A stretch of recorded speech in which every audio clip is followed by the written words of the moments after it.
Hello and welcome to another episode of Bare Bones Wargaming, a show with no bells, no whistles, no frills, just a man, a camera, and his game. On today's episode, well, we're going back to the 80s, revving up your engine, listen to a howling roar. Boom, boom, boom, boom, I went to the danger zone. Kenny Loggins is a little high for me, especially still with my cold. So, going to go over NATO Air Commander, Solitaire Strategic Air Command in World War III, designed by Brad Smith and published by Hollandspiel, one of my first Hollandspiel games I've ever purchased. So this is exactly what it says it is. Solitaire game. The Cold War's gone hot, the balloon's gone up. You and I in a little toy shop, buy a bag of balloons with the money we've got, that kind of thing, you know. So, it's on like Donkey Kong. And so you're up to you to try and stop the godless, atheist, leftist, liberal, pinko commies from overrunning West Germany. And eventually, of course, the rest of Europe turning Britain into an island off a Soviet sea. That's your job here. Okay? So, as always, let's get right into it. Okay? So, first thing you do every single turn is you're going to pull some objective cards. There's two sets of cards in this game. One of them are called objective cards. Okay? And I have them on my aqua sleeves here. And basically each card tells you what you are supposed to do this turn. Send tag. Okay? Request 4 close air support hits in Sector Charlie. Okay? And the other one I've got, getting by orders, Commander Northegg requests 3 close air support hits in Sector Alpha. Okay? So, with each one of these, if I succeed, I get benefits. If I lose, then I end up, well, losing. Okay? Now, what are we talking about here with these areas and stuff? Well, if you look here at the map, on the one side of the game board, you have all these areas here that run Sector Alpha through Foxtrot. Okay, so like my one card says Sector Charlie, which is here at the Fulda Gap. Those of you who are into Cold War studies, you'll know exactly what I'm talking about there.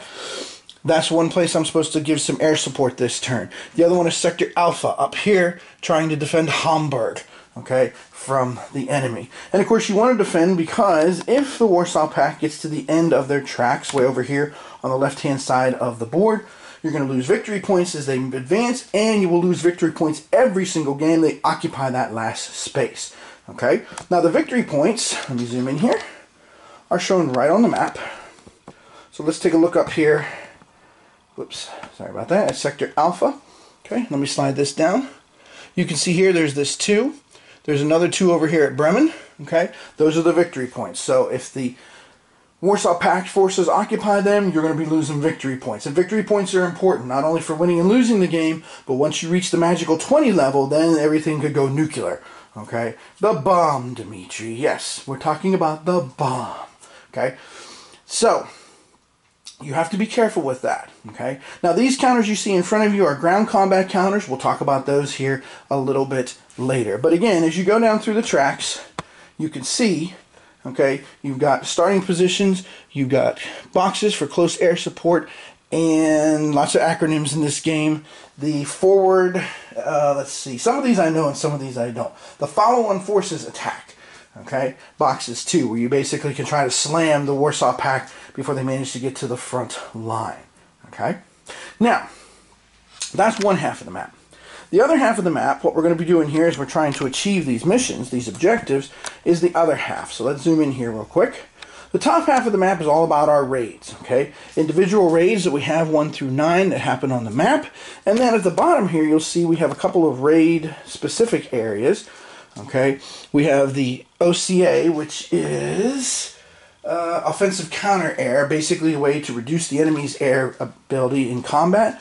We have the DEAD, the DEAD, which is destruction of enemy air defenses. So basically whenever you're trying to launch your attacks and you don't have to worry about enemy forces, you can diminish them, you know, blow up SAM sites, stuff like that is what that represents. And then of course there is the decap, which is exactly what it sounds like. With decapitation, you're basically trying to influence headquarters, and in this game, the way you decap is you take cards from the deck. This is a completely diceless game, So I'll pause here for a second for those of you who love diceless games to cheer. Yay! I hear y'all. Now, so when you do a successful decap strike, you get to pull a card out of the deck, and if you get multiple hits, you also get to do redos, if you will, or do-overs whenever you're doing your combat. Okay. Now the middle of the map here, you have boxes for damaging and repairing things, and also for basing. Now I gotta admit, what I do with the basing is it's too crowded for me. So what I do is I come over here, and I lay all my planes out. Okay, and I lay them out by their strongest ability.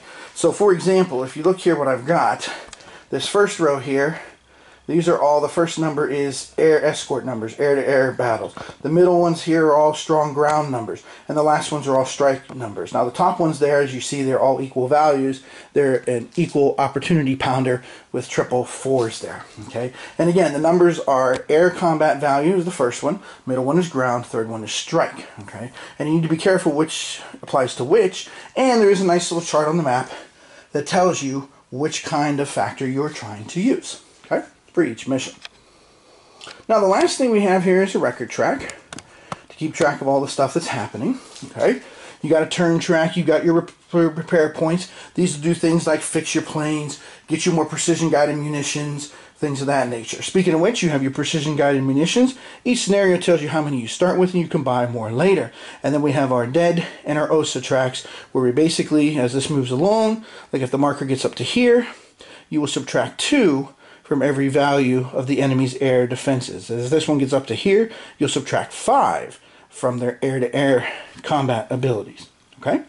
So, there is a lot going on here, if you notice right away. And I'll be honest with you, in my first couple plays of this game, what's been difficult has been trying to balance slamming the enemy's defenses so that I can lower their ability to fight, versus trying to do all these air support missions to keep the Warsaw Pact ground forces from rolling. Because let's face it, I can shoot as many enemy planes out of the sky as I want. I can blast as many SAM sites and radar sites as I want.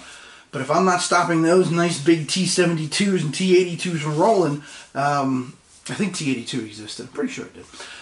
You know, basically, let's face it, in the end, people can talk what they want, and I know some of you air power enthusiasts are about to go wild here, but it's true. Boots on the ground is what wins the war. So I can blast as much as I want with my air power, but if I can't help the boys on the ground resist that Warsaw Pact offensives from sectors Alpha through Foxtrot, you know, we're screwed, glued, and tattooed. So, moving on. Here we go. So we got our objective. So basically now, I will need to focus on getting air support hits, Sector Alpha and Sector Charlie. Now, of course, you don't have to do both of these. You can choose. You know, if you want to just do one and ignore the other, you can go ahead and do that. But again, there is a success and failure cost for each one. Okay? So once you figure out what you have to do, then you have the recon phase. Okay? And with your recon phase, basically you're going to be using your assets, satellites, spy planes, etc., to try and find things out about the enemy. And there's basically 3 missions that you can fly. You can do battlefield surveillance, which battlefield surveillance basically lets you flip the top card off the deck and choose, do I want to keep it as an event so I know what's coming later in the turn when we have the random event phase, or do I wish to put it on the bottom of the deck and be like, dude, let's put this at bay for a while, and maybe that card will be used for something else. Okay? Locate headquarters. If you locate the enemy headquarters, basically that allows you to do a decap mission, and again, remove cards, and also get extra do-overs in the turn. Both of those missions can only be done once per turn.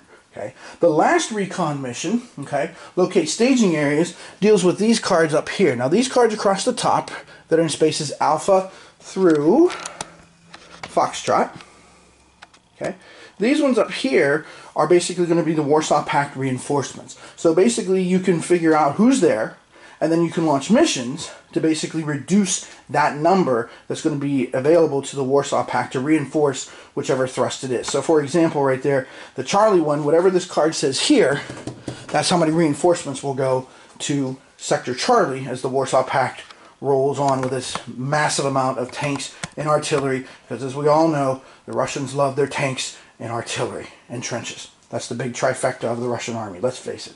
Okay, this, you know, look it up in your Funkin' Wagnall. Alright, so, recon phase. Let's do it. Alright, so you choose one of the missions. I'm going to go ahead and choose the battlefield surveillance first. Okay, and then you're going to flip a card.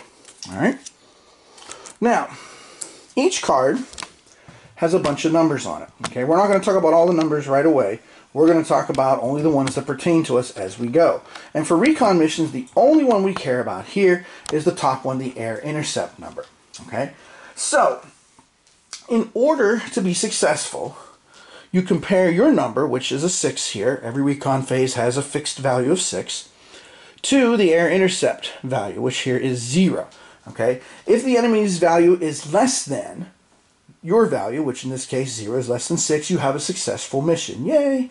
And with recons, you can keep doing them until you either run out of missions or you get stopped. So if I'd have got stopped on this, like if this had been a value of 10, which would have been greater than or equal to my 6, boom, that's it. Recon is over. But in this particular case, I'm fortunate I drew a 0. And again, all these other values we'll talk about later. I love the fact that they're all color-coded. Very cool. And then we have our event space here too, which again we'll talk about a little bit later as well. So my battlefield surveillance has paid off. So let's see, what am I going to get as an option here for an event? Friendly fire. Okay, choose one full air strength unit and reduce it by 1 step. Yeah, okay. So, no, I don't want to say this. I'll take my chances with a different event card. So I'm going to take this card and put it at the bottom, dropping all the way to the bottom, dropping the soldier to the bottom, as the Tinderbox says. One of my favorite fairy tales growing up as a kid. If you've never read it, Tinderbox by Hans Christian Andersen, do yourself a favor, read it. Excellent story, great story. All right, so that was successful. So now I can keep going. So let's do a decap strike. Let's see if I can get a decap here. Okay, so now we compare the value. 8. Okay. 8 is greater than my 6. Wah, wah. So my recon missions are over. You get nothing and like it. So, end of that. But at least I got one card out of the way that could have been a bad event for me. Okay, and actually, it could have also been, you know, other problems too, as well. All right, with all of that. So, because that card had some pretty high numbers on it, didn't it? Well, actually, it didn't. It's yeah, this is a tricky game. This game is tricky because like cards you hide and remove, it's like, okay, I'm gonna get rid of this event. Oh, wait, the air defense number is only a 4. You know, it's kind of like you're between the devil and the deep blue sea a lot of times in this game, but that's a sign of a good design. So, spoiler alert, I have enjoyed this a lot so far. Okay, so sorry, that way those of you who don't want to hear it, you can just, you know, pump up the volume, as it were. Alright, so air planning phase. So now, I'm going to go over here and plan my different airstrikes using my abilities, okay, of my units. Alright, now I know that I need to get at least one of these objectives done, and I'm looking at them here, and this first one says, if I succeed, I get 5 replacement points. If this one says I fail, I lose 2. So that would be a net value of 3. So for the purposes of this video, and actually one could argue for the purposes of practicality, I'm going to ignore the North Ag. So my superiors may not be happy with me here, but I gotta focus, okay? Alright, you know, jack of all trades, master of none, right? So I'm gonna go ahead and try to get these 4 close air support hits in Sector Charlie, and I'm gonna focus on trying and reducing the enemy air defenses here, okay, for both air-to-air combat, air intercept value, and air defense value, okay? Because the more that you can reduce them, the better your chances of success with your missions, okay? So let's take a look here and start to assign our air units. Now, for each mission, you have a box for it, okay? And notice the boxes all say raid. So when a card says, like, you must complete 5 raids successfully, you know, unless it specifically says, like, ground support, then you can use, like, the Oka raid or the dead raid, okay, as counting as one. Because, look, it says raid right there, okay? So, excuse me, I'm still recovering from my cold. I know I can't shake it off. Kid keeps hanging around, alligator blood. Okay, so now with each mission, I can assign up to 5 aircraft. Okay, I have a primary, which is basically what I'm trying to accomplish here, reduce the OSA. I have air escorts, so when the enemy shows up with their MiGs, we can be like bye-bye. And then I have SEAD, suppression of air defenses. So basically, those ground units can't cause me trouble. Okay. All right. So now again on the map here, a little bit off camera, there is a nice little quick list. So you look at like the OSA, and it's the strike value. Remember, the strike value I said before is the third one on the card, on the counter. I'm sorry, misspoke there. So what I'm going to do is I'm going to assign this aircraft here because it has a value of 8. Okay. Now, whenever you do the math, if you get past the air-to-air combat, you get past the ground defenses, then you take the value of your attack and you divide it by 5. Okay, and then of course drop any remainders. Now, if you have less than 5 of a strike, you will still get 1 hit, so bear that in mind. So in this case here, with an 8, I'm basically going to go for 1 hit. But this is where my precision-guided munitions can come in. I can assign a precision-guided munition. Bleh, I try to say that fast real time, right? 3 times real fast. Precision-guided munition. And that doubles the value. So this will make it go up to 16. Now, of course, 3 into 16 goes, or 5 into 16, I'm sorry, goes 3 times. So that will get me 3 hits, which is the maximum you can get on the OSA and dead raids. Okay. Now, air escort, that's the first number. And I'm going to play a little conservatively here early in the game. I'm going to go ahead and assign 2 air escorts to deal with that. And then with the suppression of air defenses, I'm going to go ahead and, again, I'm playing a little conservatively here. I'm going to assign 2 aircraft to that. So that's my 5 max. That's the best I can do there. Okay. Now, let's go with my dead raid here. Okay. So again, strike is the most important number that is here. So I'm going to go ahead and, whoops, I'm going to go ahead and put that stealth unit there. And I'm hoping that this is going to get reduced. So I'm just going to put 1 air escort number. You know what? No, I'm not. I'm going to put 2. Because, again, I have a tendency to play conservative early so I can get these numbers down. Because the numbers down here at the bottom of the track, okay, the OSA and the dead, they act as modifiers against the enemy's combat value, as I mentioned before. So I want to bring them down as fast as I can. But I also have to balance that with supporting my boys on the ground. All right? And then the CI defenses... let's see. I'll go ahead and put these 2 here for that. Okay. Now, I could have assigned a precision-guided munition to one of those units and basically doubled the value of it and saved some airplanes for other things. I could have easily done that as well, too. So that is another option you have. But I do want to try and get some close air support here and get some successful hits. Okay. Now, with that in mind, let's go up here to where raid box number 1 is. And remember, we need to get 4 hits of close air support. So, primary mission, I got to show this because this is my favorite counter in the game. Oh, that's a little blurry. Hold on, let me zoom back out. My favorite counter in the game. I don't know why this has always been one of my favorite Cold War aircraft, but you know what that is? That's the A-10 Warthog, baby. Woo! That thing is awesome. One of the best ground support combat aircraft invented in the history of mankind. Alright. So I'm going to put them there. And I'm going to give them a precision-guided munition, which will take them up to 14. Okay?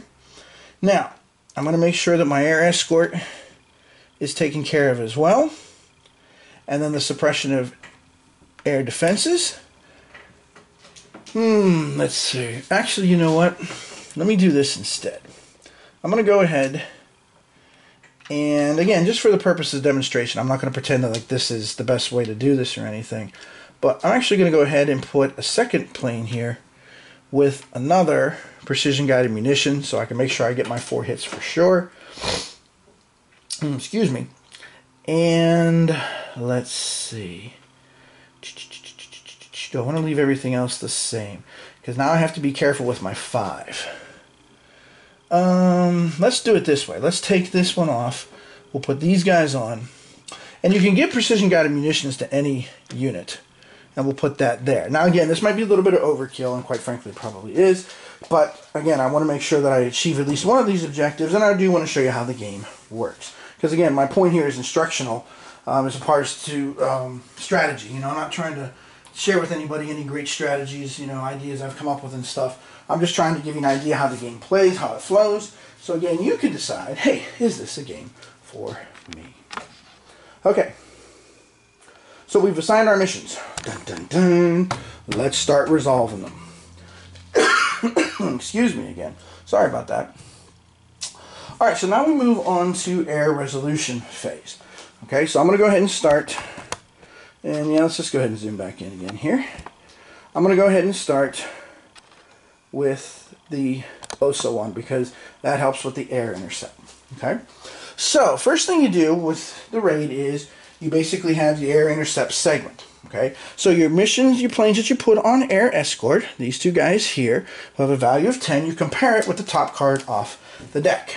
Okay, so here, the enemy air intercept value is a 5. Okay, so that is less than my 10, so I am successful. So we managed to get past the first part. We got past the MiGs. Now, let's see if we can get past the enemy air ground defenses here. And again, I did a little bit of overkill to try and drop this down quickly. Because I have a tendency sometimes to play conservatively. Sometimes, you know, I gamble. That's just what I do. So here, I have 11, which is pretty much going to guarantee me a success. Okay, so we compare the ground defense number, which is the green one here. It's a 1. So that was clearly overkill. But again, you don't know what that card is going to be. You know, if I'd have only put in the 7, and if that card had come up with a 9 value for ground defense, then I've been in big trouble. Now, what I mean by big trouble? Big trouble is if you fail either air escort or SEAD mission, the whole thing gets aborted. And here's the kicker: you also lose your precision-guided weapons. Okay, your precision-guided munitions.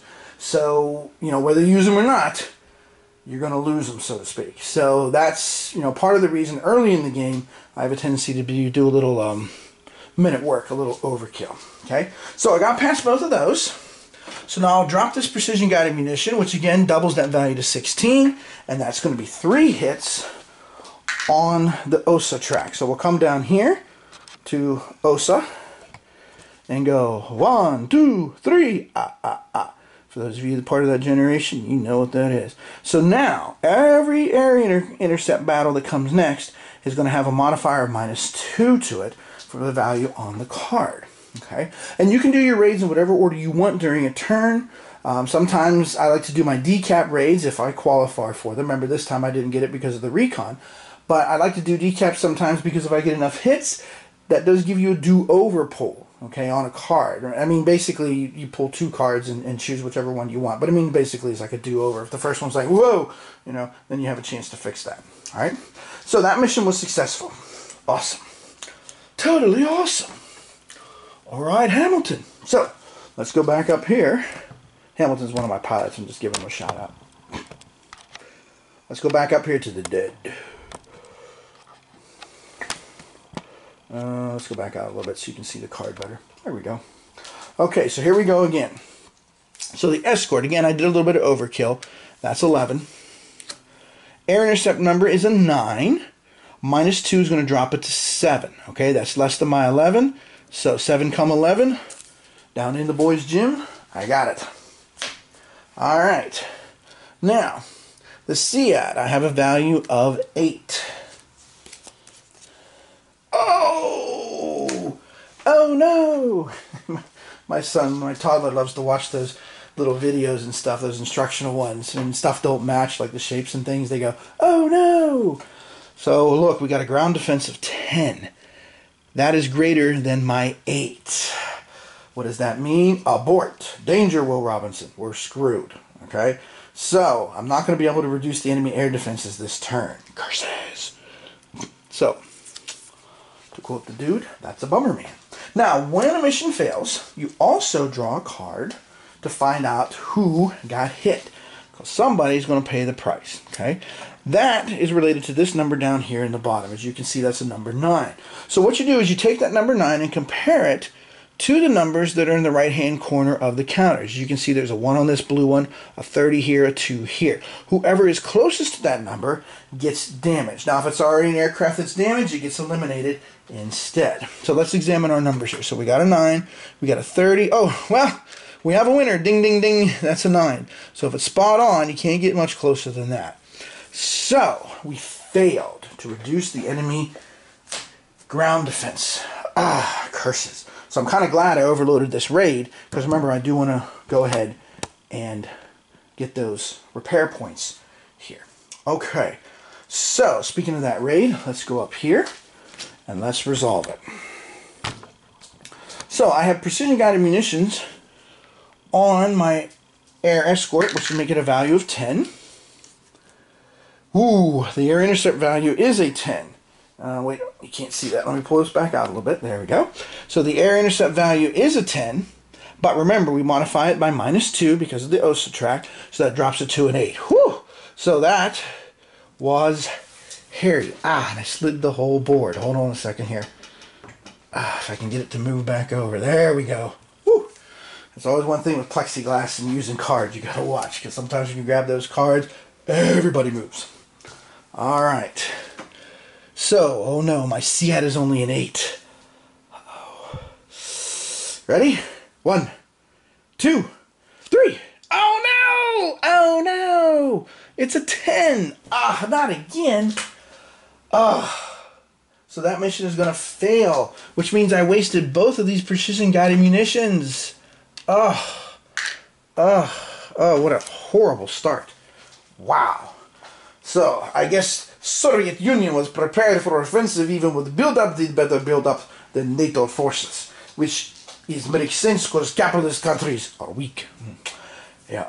Who's still standing? Okay. Anyway, so now we got to check out damage again. So here we go. Excuse me. So this time it's a 1. So let's see who's closest to 1. Well, we got a 5. 25, 36, 18. The 5 is the winner, so to speak. So, oh, I forgot too. I should have put this raid marker on the map over here in the close air support box for the Charlie mission. Wow. So, yikes. What a bad start. Okay. So, whew. Ouch, ouch, ouchie, ouchie, ouchie, ouchie, ouch. Now, since I failed with those objective cards, okay, that means I'm going to have to go ahead and pay the penalty, which the failure, excuse me, the failure for each, because I didn't get either one, 3 and 2, 5 resource points. So I'm on -5 right off the bat. Ouch. Ay, ay, ay, ay, ay. Okay, well, that wasn't so good.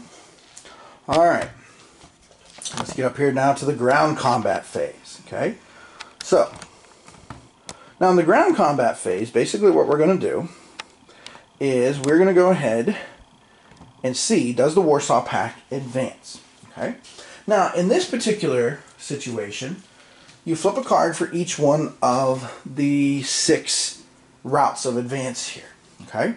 Now, your NATO forces have a value. You can see here it's 3. Warsaw Pact has a value, which that one there is 4. And you flip a card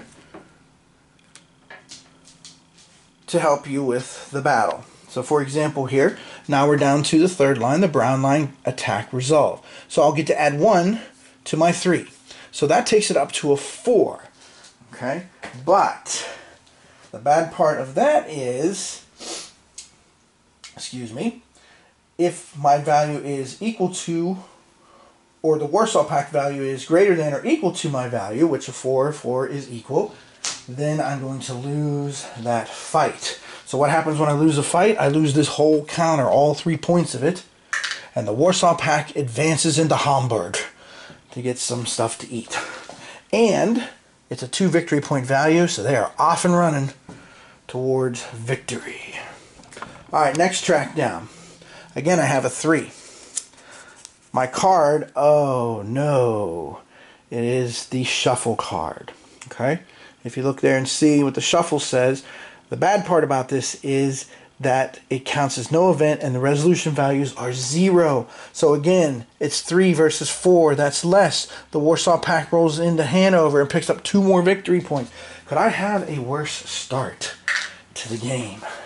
The answer to that, by the way, spoiler alert, no. I don't think I've ever had such a horrible start to the game. So once you get that shuffle card, now you got to reshuffle the deck and then resume play. Now, of course, the kicker here is that that card that I put at the bottom of the deck to avoid, now it can potentially come back into play.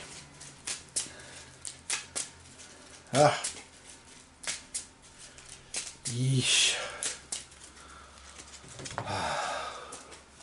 Well, trying to think of some shuffle music here.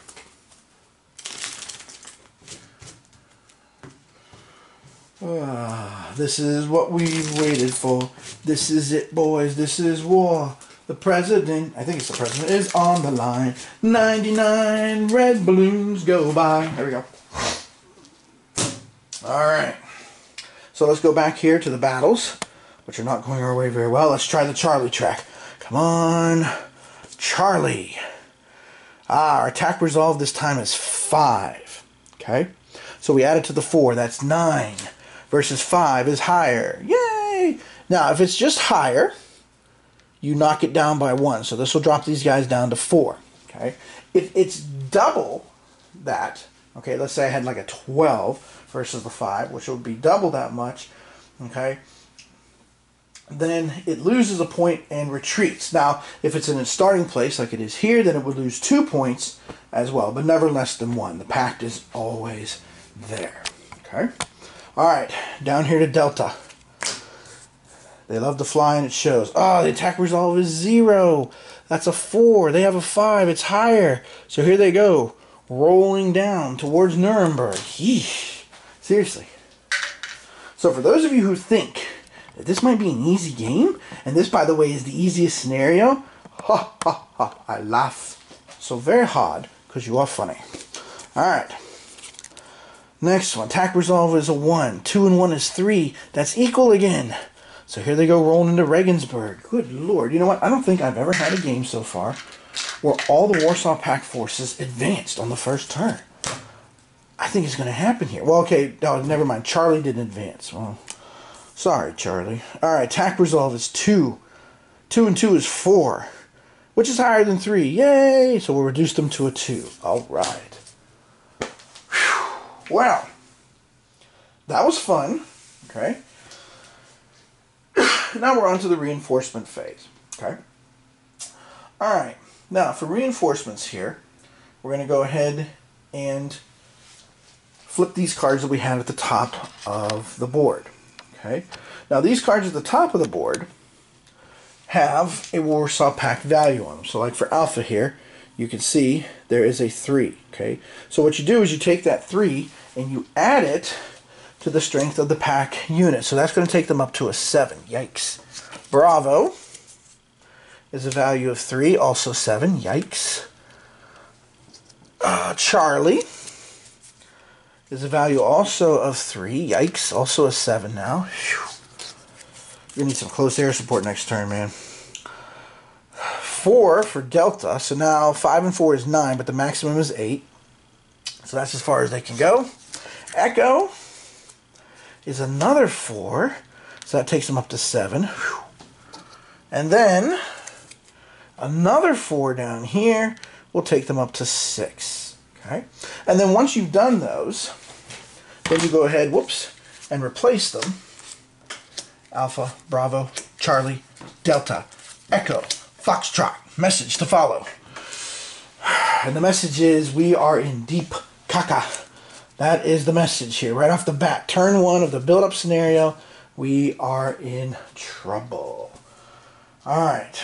Now, after we do that, hey, at least we do get some help. Sometimes. So, the last colored number here, the dark blue one, you see says NATO reinforced. So I get 6 reinforcement points. Now, I can spread those out however I want along all my tracks here. I can put them with my forward units. I can reinforce key areas like the 3 victory point cities, which also have an RP next to it. If you look here at, let's zoom in on Frankfurt. Okay, you can see there at the top it says 3 plus RP, so that's 3 victory points, and it also gives me a repair point, which I can use, okay, then, or resource point I should say, which I can then use to help repair things, fix things, etc. So I might want to beef that up. Alright. But I'd rather my front didn't collapse so fast. So I'm going to try to figure out how to best use my 6 points here. And then hopefully get some air support next turn too. Well, Bremen I don't want to fall too fast. So I'm going to give them 3, take them up to 6. And I'd rather the... wow.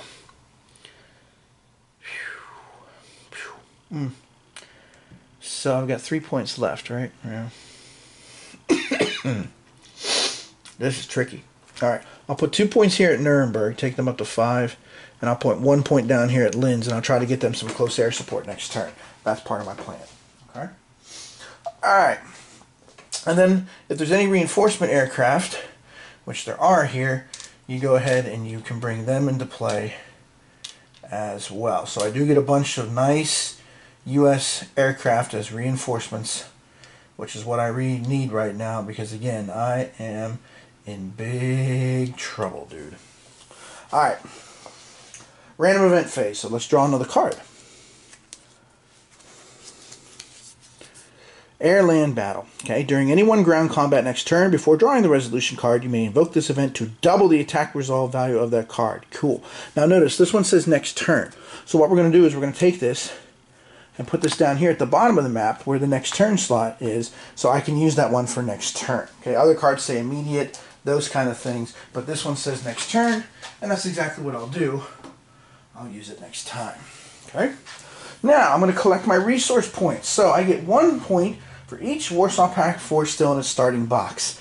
Now again, that's part of the reason why I was like, shoot, I only have 2 of the 6, Charlie and Foxtrot. But that takes me down to -3. So not getting either one of those objectives. That was painful. Ooh. To quote Bugs Bunny, agony, agony. Of course, he wasn't really hurting, but you know how that goes if you've seen those.